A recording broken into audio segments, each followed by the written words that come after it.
Well, Bullart took us through an interesting process. Initially we had to improve the brand of the company brand name. We had an original one which was developed for us, and then we had to improve that. So we needed to go through a whole brand positioning and brand communication process. So in this they helped us understand who we were, what our main value proposition was, who our target audience were and what the communication needed to be and in what forms.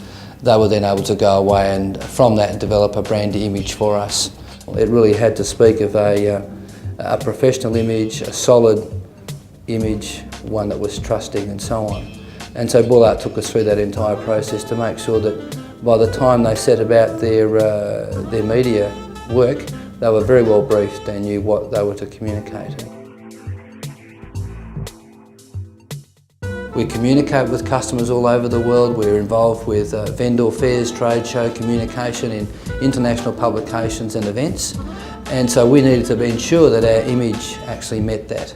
And so the images and the graphics and the communications we developed when we first engaged Bullart are as consistent today and relevant today as they were then. So it really helped us transfer from a locally minded company, thinking locally, to having to think on more of a global scale and represent us on a global scale, and we believe that's been achieved very well.